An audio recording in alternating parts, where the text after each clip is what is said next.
এক বোন আসলেই চমৎকার একটা প্রশ্ন করেছেন, তাই আমি ভাবলাম যে সেই প্রশ্নের উত্তর দিয়েই এই পর্বটি শুরু করা যাক। আর কোরআনের সাথে সম্পর্ক তৈরির ক্ষেত্রে এই বিষয়টি উপলব্ধি করতে পেরে সকলেই আশা করি উপকৃত হতে পারব। প্রশ্নটি ছিল, এখানে আমরা এত সব বিচক্ষণতা এবং দার্শনিক অনুপ্রেরণামূলক শিক্ষা অর্জন করছি, এই সব কিছুর বাস্তবিক উপকারিতা কী? কিন্তু বাস্তবিক অর্থে কী সাথে নিয়ে আমরা ফিরে যাব? প্রশ্নকারী হয়তো অনুপ্রেরণা অর্জনের বিষয়টি বুঝাননি, বরং তিনি হয়তো বুঝেছেন যে কী ধরনের বাস্তব কর্মপরিকল্পনা নিয়ে আমি বাড়ি ফিরে যাব। আমি মনে করি যে অনেকের মধ্যেই এই উদ্বেগটি রয়েছে। আমি এটাও মনে করি যে এই মতটি নির্দিষ্ট কিছু স্লোগানের সাথে সম্পর্কিত, যা সমস্যাজনক হয়ে উঠেছে, যা মুসলিম সমাজে বেশ সার্বজনীন রূপ ধারণ করেছে। আর এই স্লোগানটি হলো, আমাদেরকে কোরআনের প্রত্যেকটি আয়াত শিখতে হবে এবং এটাকে বাস্তবে পরিণত করতে হবে। স্লোগানটি হলো, প্রতিটা জিনিস যা আপনি কোরআন থেকে শিখবেন, এটাকে আপনার বাস্তবে প্রয়োগ করতে হবে। কোরআনের সকল আয়াত আপনাকে কাজে পরিণত করার কথা বলে না। আলিফ লাম মিম আপনার কাছে কোনো কিছু আশা করে না।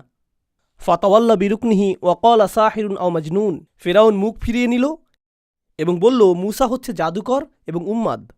আয়াতটা কি আপনাকে কিছু করতে বলছে? বুঝতে পারছেন?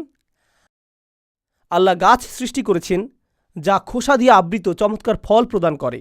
তাহলে তো এখন আমাদের কর্তব্য ফল খাওয়া। তাহলে কোরআন আপনাকে কিসের দিকে আহ্বান করছে? কোরআনের নির্দিষ্ট কিছু লক্ষ্য রয়েছে। কোরআনের লক্ষ্যগুলো স্বয়ং কোরআন দ্বারাই নির্ধারিত। লাআল্লাকুম তাত্তাকুন, লাআল্লাকুম তাআকিলুন, লাআল্লাকুম তাতাফাক্কারুন, লাআল্লাকুম তাতাযাক্কারুন। কোরআন নিজেই আপনাকে বলছে যাতে তোমরা চিন্তা করতে পারো, যাতে তোমরা গভীর মনোনিবেশ করতে পারো, যাতে তোমরা ভেবে দেখতে পারো, যাতে তোমরা নিজেদেরকে রক্ষা করতে পারো, যাতে তোমরা সঠিক উপায়ে কাজ করতে পারো। কখনো কখনো আয়াতগুলো আপনাকে কিছু করতে বলে, অন্য ক্ষেত্রে আল্লাহ শুধু চান যে আপনি চিন্তা করেন। তিনি শুধু বলেছেন যে আমি চাই তোমরা চিন্তা করো। অন্য ক্ষেত্রে তিনি বলেছেন যে আমি চাই তোমরা গভীরভাবে চিন্তা করো। তিনি কোরআনে অভিযোগ করেছেন, আফালা ইয়াতাদাব্বারুনাল কুরআন, কেন তারা কোরআন নিয়ে গভীর মনোনিবেশ করে না? আমা আলা কুলুবিহিম আকফালুহা, নাকি তাদের হৃদয়গুলোতে তালা ঝুলানো রয়েছে? আপনারা জানেন, আমরা যখন কোনো কিছুকে কাজে পরিণত করার কথা চিন্তা করি, এর দ্বারা আমরা এমন কিছু ইঙ্গিত করি যা আমাদের করণীয়, কিন্তু আমাদের কাজগুলো হলো আমাদের মনোভাব, আবেগ, অনুভূতি এবং উপলব্ধির ফলাফল। আর কোরআনের বেশিরভাগ অংশই আমাদের মনোভাবকে পরিবর্তনের কাজ করে। এটা আমাদের উপলব্ধিকে পরিবর্তন করে। এটা আমাদেরকে আল্লাহর বিজ্ঞতাকে উপলব্ধি করায়। আর এই বিজ্ঞতা আপনার দৃষ্টিভঙ্গিকে পরিবর্তন করে এবং যেভাবে আপনি কোনো কিছুতে প্রতিক্রিয়া দেখান তাকে পরিবর্তন করে। তো সকল আয়াতই আপনাকে কিছু করতে বলে না, আমি এটা বিশ্বাস করি না। আমি এটা মোটেও বিশ্বাস করি না। কোরআনের অনেক অনেক আয়াত রয়েছে যা আপনাকে কিছুই করতে বলে না, কিন্তু অনেক আয়াত রয়েছে যা কি করতে বলে? চিন্তা করতে বলে। অনেক আয়াত রয়েছে বিবেচনা করার, অনেক আয়াত রয়েছে স্মরণ করার। এই সবগুলোই হলো কোরআনের যৌক্তিক প্রয়োগ। এগুলোও কোরআনকে বাস্তবে পরিণত করার অন্তর্ভুক্ত। এই অনুশীলনের উদ্দেশ্য হলো, এর দ্বারা আমি দুইটি জিনিস করতে চাই। আমি জোর দিতে চাই আল্লাহ শুরুতে যা বলেছেন, ওয়াল কুরআনিল হাকিম, বিজ্ঞতায় পরিপূর্ণ কুরআন। আমি এই সূরাটির কিছু চমৎকার বিজ্ঞতাকে উপস্থাপন করতে চাই। এটাই আমার প্রথম লক্ষ্য। আমি এটাও উপস্থাপন করতে চাই যে কিভাবে সূরাটি চমৎকারভাবে বিন্যস্ত, কারণ হাকিম শব্দের অর্থ এটাও যে এটি চমৎকারভাবে বিন্যস্ত। আমি এটাও উপস্থাপন করতে চাই যে কিভাবে কোরআন এর বিধানগুলোর ব্যাপারে সংকোচ প্রকাশ করে না, ঠিক যেমনভাবে সেই রাসূলগণ বলেছেন। এটা মানুষকে আহ্বান করে যেমনটা করা উচিত, কারণ প্রকৃতপক্ষে হাকিমও একই অর্থবোধক। তাই শুরুর সেই আয়াতটি আসলে এই গোটা অধ্যয়নটিকে নির্দিষ্ট একটি গন্তব্যের দিকে টেনে নিয়ে গিয়েছে। তো আমি আশা করি এগুলোই আপনি এই আলোচনা থেকে পাবেন। এটা যদি যথেষ্ট বাস্তবধর্মী না হয়, তাহলে আমি জানি না যে এর চেয়ে উত্তম কি বলতে পারবো। ওয়াজআলনা মিন বাইনি আইদিহিম সাদ্দান, আয়াতটি হলো ওয়াইদা কিলা লাহুম, যখন তাদেরকে এটা বলা হয়। প্রসঙ্গক্রমে এটা চতুর্থ অনুচ্ছেদ, এটা 3টি আয়াত সম্বলিত ছোট একটা অনুচ্ছেদ। শুধু এটুকুই। ইনশাআল্লাহ আমরা চতুর্থ এবং পঞ্চম অনুচ্ছেদ নিয়ে এই পর্বে আলোচনা করব। আর এই অনুচ্ছেদে রয়েছে শুধু 3টি আয়াত। জানেন আমরা কি নিয়ে শিখব? সেই সকল মানুষ যারা চিন্তা করতে অস্বীকৃতি জানায়, তারা চিন্তা করতে অস্বীকৃতি জানায়। জানেন এই অনুচ্ছেদটি কেন গুরুত্বপূর্ণ? কারণ এখন আমরা রয়েছি চতুর্থ অনুচ্ছেদে। তো এর আগে কতটি অনুচ্ছেদ এসেছে? 3টি। প্রথম অনুচ্ছেদের বিষয়বস্তু ছিল ওহী, দ্বিতীয় অনুচ্ছেদের বিষয়বস্তু ছিল ইতিহাস, আর তৃতীয় অনুচ্ছেদের বিষয়বস্তু ছিল আমাদের চারপাশের জগৎ, তাই না? এই সবগুলোই হলো পন্থা যার মাধ্যমে আপনি চিন্তা করতে পারেন। আর এখন আমরা এমন একটা অনুচ্ছেদে চলে এসেছি যেখানে মানুষ চিন্তা করতে অস্বীকৃতি জানিয়েছে। এটাই তাদের প্রতি সমালোচনা। তাদের সম্পর্কে এটা আল্লাহর বক্তব্য। ওয়াইদা কিলা লাহুম, যখন তাদেরকে এটা বলা হয় ইত্তাকু মা বাইনা আইদিকুম ওয়া মা খালফাকুম, কেন তোমরা তোমাদের সামনে যা রয়েছে এবং তোমাদের পেছনে যা রয়েছে তা থেকে নিজেদেরকে রক্ষা করার জন্য সতর্কতা অবলম্বন করছো না? লাআল্লাকুম তুরহামুন, যাতে তোমাদের উপর দয়া প্রদর্শন করা হয়। আপনার সামনে যা রয়েছে আর পেছনে যা রয়েছে তা থেকে শিক্ষা অর্জনের বিষয়টি কি এই প্রথম শুনছেন? না, আল্লাহ ইতিমধ্যেই বলেছেন যে একটি দেয়াল রয়েছে সামনে এবং একটি পেছনে। এর তাৎপর্য কি?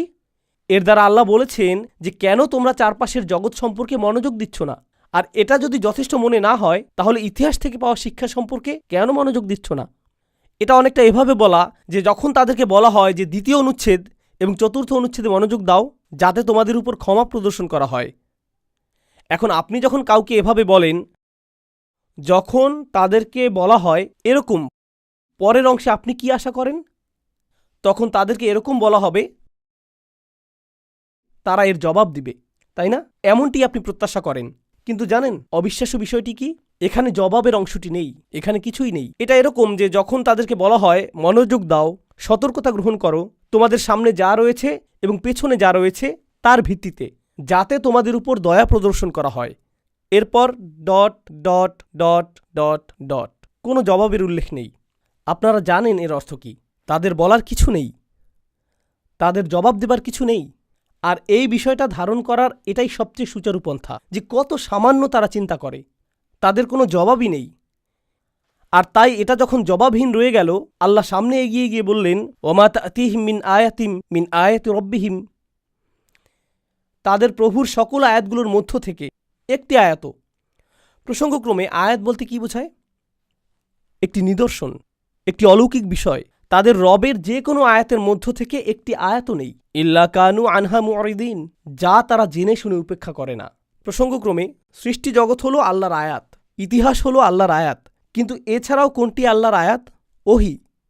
তো এখানে প্রথম আয়াত সম্পর্কে তাদেরকে ইতিমধ্যেই বলা হয়েছে যে তোমাদের বিবেচনা করা উচিত চারপাশের জগৎ, আর এখন তাদেরকে বলা হচ্ছে যে তোমাদের অন্য আয়াতগুলো নিয়েও চিন্তা করা উচিত। কিন্তু কিছু আসে যায় না, যেই ওহী তাদের কাছে আসুক এর পরেও তারা উপেক্ষা করেই যাবে। তো সত্যের তিনটি দরজার সবগুলোই অবরুদ্ধ, এগুলো তাদের কোনো কাজেই আসবে না। এখন সামনে এগিয়ে গিয়ে আপনি যদি এই শব্দগুলো নিয়ে চিন্তা করেন, ওয়াইদা কিলা লাহুম আনফিকু, যখন তাদেরকে বলা হয় ব্যয় করো, এটা ব্যতিক্রম। এটাই প্রথমবার যখন আসলে কিছু করতে বলা হলো, কিছু বিশ্বাস করা নয়, ধারণাগতভাবে কিছু স্বীকার করা নয়, বরং প্রকৃতপক্ষে কিছু করা। সূরাটিতে এটাই একমাত্র করণীয় আদেশ। ইত্তাবিউল মুরসালিন, রাসূলদের অনুসরণ করো, এই অংশটি ছাড়া। কিন্তু সেখানেও তাদের অনুসরণ এবং বিশ্বাস করার কথা বলা হয়েছে। মনোযোগ দিয়ে শুনুন, যখন তাদেরকে বলা হয় ব্যয় করো তা থেকে যা আল্লাহ তোমাদের সকলকে প্রদান করেছেন, আনফিকু মিম্মা রাযাকাকুমুল্লাহ, ব্যয় করো তা থেকে যা আল্লাহ তোমাদের সকলকে প্রদান করেছেন। আয়াতটি কি বলেছে যে কাকে এবং কিসে দান করতে হবে? না, শুধু বলা হচ্ছে ব্যয় করো। কারণ এটা পরিষ্কার হওয়ার কথা এমন ব্যক্তির জন্য যে তার বুদ্ধিমত্তাকে ব্যবহার করেছে, এটা উপলব্ধি করার জন্য যে ব্যয় করো এমন মানুষের জন্য যার এটা প্রয়োজন। এমন জায়গায় ব্যয় করো যেখানে ব্যয় করা যথাযোগ্য। ব্যয় করার ভালো অনেক উপলক্ষ রয়েছে। প্রসঙ্গক্রমে মক্কায় তখন কোনো মসজিদ নির্মাণাধীন ছিল না, তখন কোনো মসজিদে নববীর দানবক্স ছিল না তখন। তো যখন আল্লাহ প্রদত্ত অর্থ থেকে ব্যয় করার আয়াত আসলো, তখন কার জন্য ব্যয় করতে হয়েছিল? এটা একটা গুরুত্বপূর্ণ প্রশ্ন। আপনাকে এটা ব্যয় করতে হবে ইয়াতিমদের জন্য, দরিদ্রদের জন্য, অভাবীদের জন্য, আহতদের জন্য। কিন্তু এই ইয়াতিমরা, দরিদ্ররা, অভাবীরা এবং আহতরা তারা কি মুসলিম ছিল নাকি অমুসলিম? মক্কায় এরা কি ছিল? কোরআন আসলো এবং এই লোকদের তাদের নিজেদের লোকদের জন্য ব্যয় করতে বলল। নিজের সমাজের যত্ন নাও। আমরা কি এটা করি? আমরা কি এটা মনে করি যে কোরআন আমাদেরকে নিজেদের সমাজের যত্ন নিতে বলেছে? নিজের সমাজের যত্ন নাও। তো এখন ওয়াইদা কিলা লাহুম আনফিকু মিম্মা রাযাকাকুমুল্লাহ ক্বালাল্লাযীনা কাফারু লিল্লাযীনা আমানু, কাফেররা তাদেরকে বলে যারা ঈমান এনেছে, কাফেররা ঈমানদারদেরকে জবাব দিচ্ছে। এর আগে কি তারা জবাব দিয়েছিল?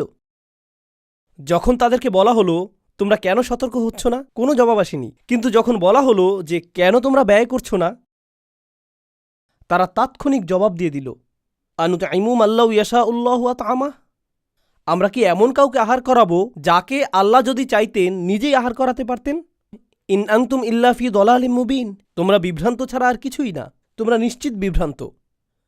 যখন আপনি ঈমান নিয়ে কথা বলেন, যখন আপনি সৃষ্টিকর্তায় বিশ্বাস নিয়ে কথা বলেন, যখন আপনি পরকাল নিয়ে কথা বলেন, তারা জবাব দেওয়ার প্রয়োজনও বোধ করে না। যখন আপনি তাদের অর্থ ব্যয় নিয়ে প্রশ্ন করেন, তখন তারা উত্তেজিত হয়ে ওঠে, কারণ এটা ঘরের ভিতর আঘাত হানছে।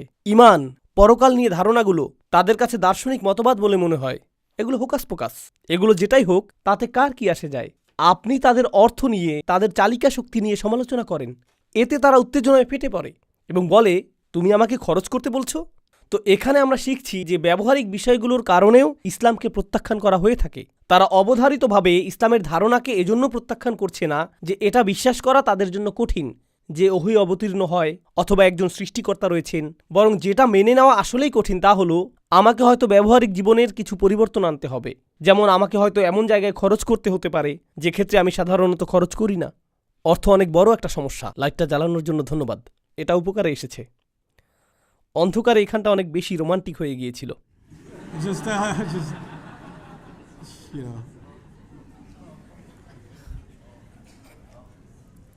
এই শব্দটা সবসময় কাজ করে। রোমান্টিক শব্দটি আমার প্রিয়। জানেন এটা দিয়ে কি বোঝাচ্ছে? যখন তারা বলে যদি আল্লাহ ইচ্ছা করতেন তিনিই তাদেরকে আহার করাতে পারতেন, কেন তাদেরকে আমরা আহার করাবো? কেউ কেউ বলেছেন যে তারা এখানে তাকদির নিয়ে প্রশ্ন তুলেছে। এখানে যা ঘটেছে তা হলো, তোমরা এই সৃষ্টিকর্তা সম্পর্কে বলছো যিনি সকলের প্রয়োজন পূরণ করেন, যিনি সকল ফলমূল প্রদান করেছেন, সকল গাছগাছালি দান করেছেন, আর সমুদ্রের সকল জাহাজ সৃষ্টি করেছেন, তিনি এই সকল কিছু করেছেন। তাহলে তিনি নিজে কি এই দরিদ্রদেরকে আহার করাতে পারেন না? যাও তাকে গিয়ে জিজ্ঞেস করো। তোমরা সবাই বিভ্রান্তিতে পড়ে আছো। এটা অহংকারের সর্বোচ্চ সীমা। আর এই 3টি আয়াতে আল্লাহ আমাদের বলছেন আমাদের প্রতিক্রিয়া মূলত 2 ধরনের। প্রথমত, তাদের কোনো জবাব নেই। দ্বিতীয়ত, আপনি যা বলেন তারা এর সবটুকুই উপেক্ষা করে।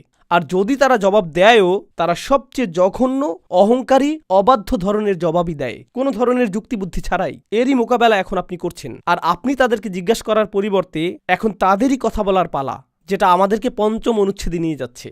ওয়াকুলুনা মাতা হাযাল ওয়াদু ইন কুনতুম সাদিকিন। তারা বলে, কখন এই প্রতিশ্রুতি আসবে, যে প্রতিশ্রুতির ব্যাপারে তোমরা আমাদের বলেই যাচ্ছ? কখন এটা আসবে যদি আসলেই তোমরা সত্য বলে থাকো? তারা কোন প্রতিশ্রুতির কথা বলছে? সতর্কীকরণগুলোর কথা। এখন আমি আপনাদেরকে এই কথাটি স্মরণ রাখতে বলবো। সতর্কীকরণগুলো আসে 3টি পর্যায়ে। এটা অত্যন্ত গুরুত্বপূর্ণ জিনিসগুলোর একটা। সতর্কীকরণগুলো 3 ধরনের।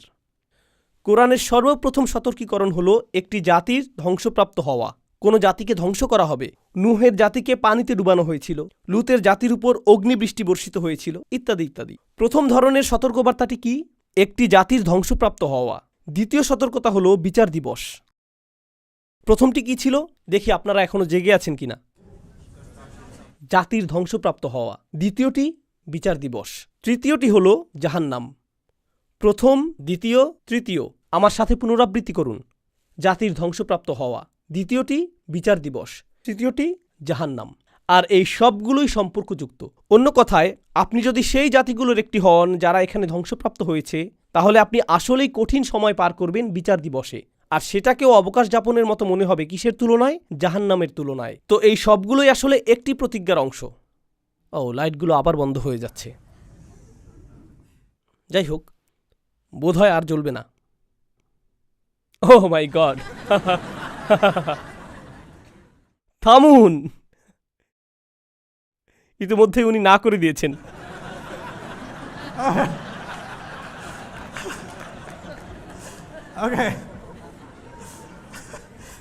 কম আলোতে কাউকে অধিক সুন্দর দেখাবে না। আমি মজা করলাম আমি। এখন আবার কোরআনে ফিরে যাচ্ছি। আসুন মনোযোগ দেই। তো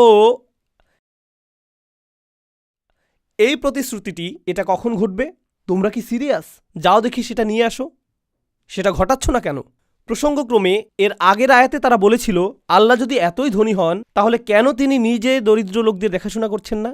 কোরআনের আরেকটি সূরাতে এই কথাই বলা হয়েছে, ইন্নাল্লাহা ফাকিরুন ওয়া নাহনু আগনিয়া। আল্লাহ দেউলিয়া হয়ে গেছেন, আমরা ধনী। আল্লাহ বলেছেন সানাকতুবু মা ক্বালু, আমরা লিখে রাখবো যা তারা বলে। এটা কোরআনের স্বাভাবিকতার ব্যতিক্রম বর্ণনাগুলোর একটি। আল্লাহ লিখে রাখবেন যা তারা বলে, লিখে রাখবেন তাদের উক্তি। সেই উক্তিটি কি? আল্লাহ হলেন গরিব আর তারা ধনী, আর তারা মূলত এইরকম কথা এখানেও বলেছে। আর এজন্যই এই সূরাতেও আপনি পাবেন ওয়ানাকতুবু মা কদ্দামু আসারহুম, আমরা লিখে রাখব যা তারা সামনে প্রেরণ করেছে এবং যা তারা পেছনে ফেলে এসেছে। এটাই অপরাধ হিসেবে যথেষ্ট। এটা এত খারাপ কেন যে আল্লাহ লিখে রাখবেন? তিনি এর আগে লিখে রাখার কথা বলেছেন, কারণ লিখে রাখার মতো এবং তা তাদের মুখে নিক্ষেপ করার মতো এমন কথা তারা বলে ফেলেছে। কিন্তু যদিও তারা এরকম ভয়ঙ্কর, এরকম জঘন্য কথা বলেছে, যেমন এটা বলা যে কখন এই প্রতিশ্রুতি আসবে, অথবা আল্লাহ চাইলে নিজেই আহার করাতে পারতেন, এই সময়ে আল্লাহ মূলত রসুল সাল্লাল্লাহু আলাইহি সাল্লামকে প্রস্তুত করেছেন যে তারা জঘন্য কথা বলবে যেগুলো লিখে রাখার যোগ্য, যাতে তাদেরকে আসলেই এর জন্য শাস্তি দেয়া যায়। তাই আল্লাহ শুরুতেই বলে রেখেছেন নাকতুবু মা কদ্দামু ওয়া আসারহুম, মা কদ্দামু হুনা, তারা যা সম্মুখে প্রেরণ করতে চেয়েছে তা আসলে এখানে রয়েছে। এখন তারা এই জঘন্য প্রশ্ন জিজ্ঞেস করেছে আর আল্লাহর ক্রোধ চূড়ান্ত সীমায় পৌঁছে গেছে। তো এখন এটা শুরু হবে। প্রথম পর্যায়টি হবে জাতির ধ্বংসপ্রাপ্ত হওয়া।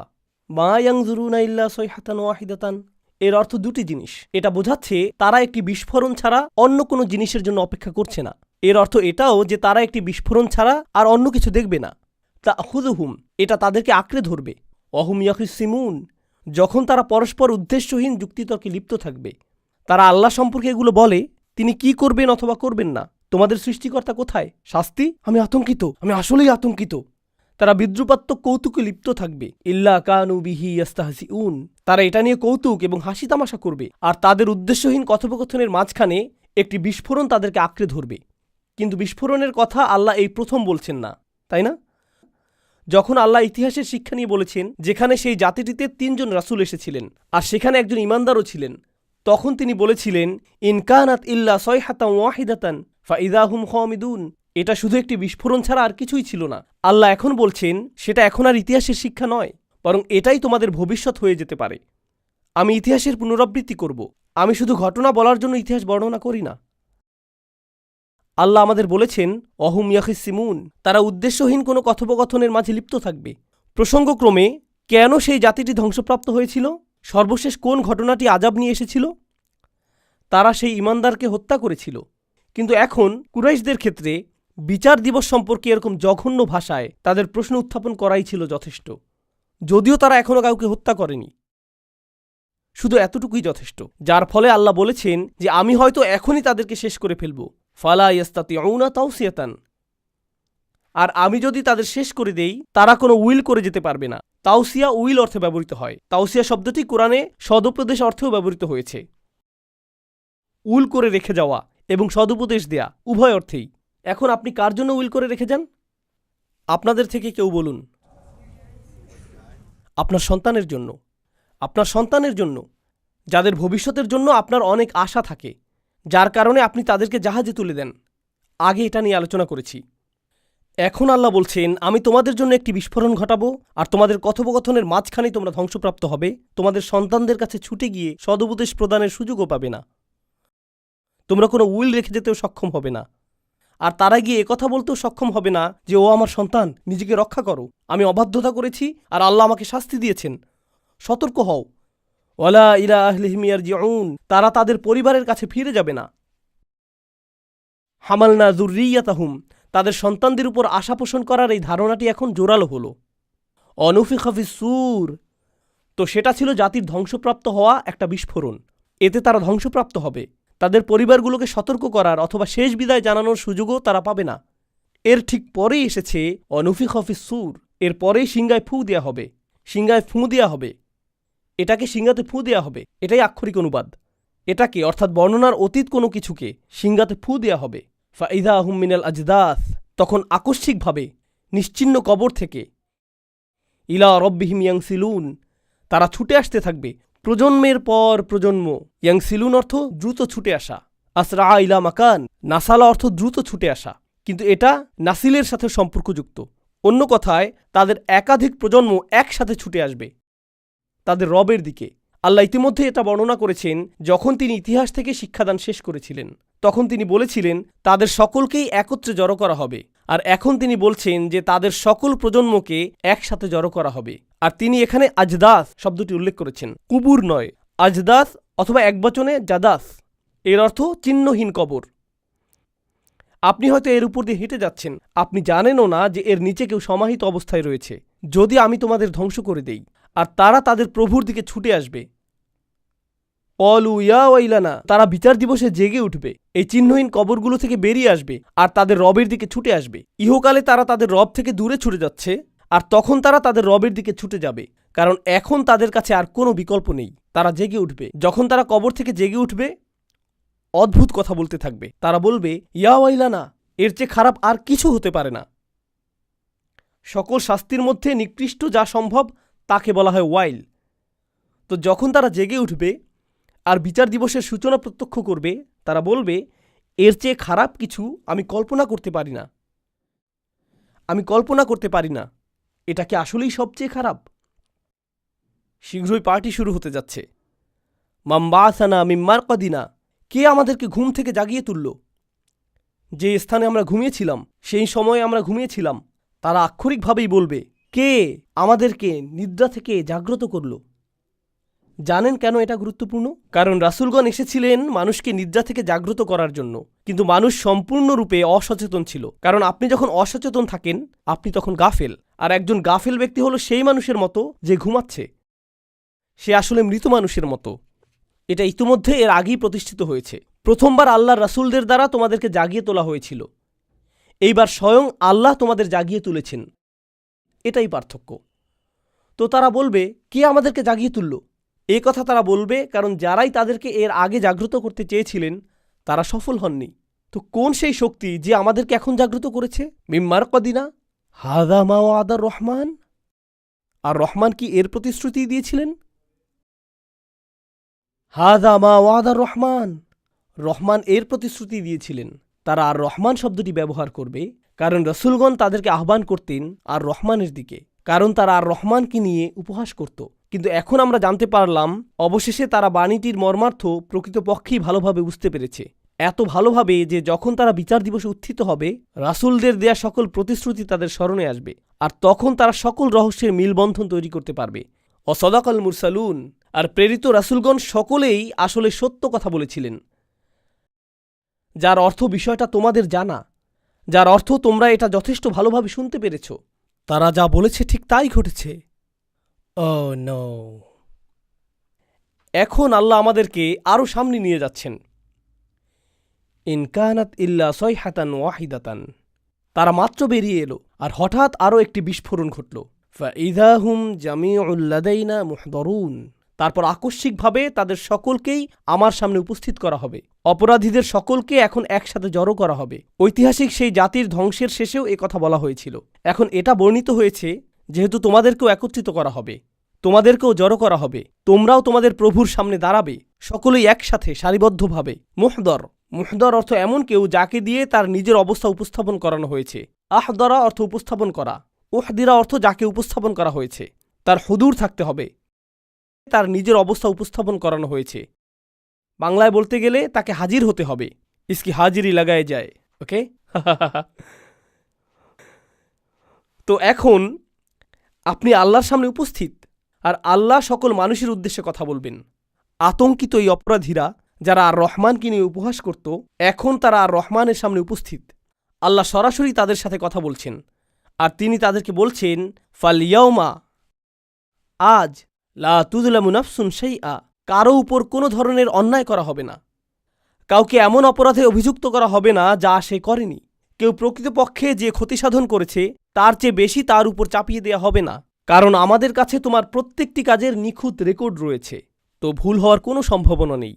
ওয়ানাকতুবু মা কদ্দামু ওয়া আসারহুম ওয়া কুল্লা শাইইন আহসাইনাহু ফি ইমামিম মুবিন, আমরা লিখে রেখেছি সব কিছু যা তারা ভবিষ্যতের জন্য প্রেরণ করেছে, আর সকল প্রভাবক বিষয় যা তারা পেছনে রেখে এসেছে, আর আমরা সকল কিছু লিপিবদ্ধ করেছি সুস্পষ্ট একটি গ্রন্থে। তো তোমাদের কোনো খারাপ কাজ বিস্তৃত হয়ে যাওয়ার কোনো সম্ভাবনা নেই। এটা সেই আয়াতেরই পুনরালোচনা। ওয়ালা তুজজাউনা ইল্লা মা কুনতুম তা'মালুন, তোমরা নিজেরা যা করতে তা ছাড়া তোমাদের ভিন্ন কোনো প্রতিদান প্রদান করা হবে না, তোমাদের কৃতকর্মের পূর্ণ প্রতিদান দেয়া হবে। এটা উল্লেখ করে আল্লাহ প্রসঙ্গ পরিবর্তন করেছেন। এই তাদের অবস্থা, তাদের কি ঘটবে তা এখনই বিস্তারিত জানার প্রয়োজন নেই। হয়তো এদের সাথে অন্য আরও বিষয় ঘটছে, কিন্তু আল্লাহ তাদের প্রসঙ্গের উপর পজ বাটন চেপে দিলেন। একই সময়ে তোমাদেরকে ইমানদারদের কাছে নিয়ে যাচ্ছি। ইন্না আসহাবাল জান্নাতিল ইয়াওমা ফি শুগলিন ফাকিহুন। এই আয়াতটিতে আমি কিছুটা সময় ব্যয় করতে চাই।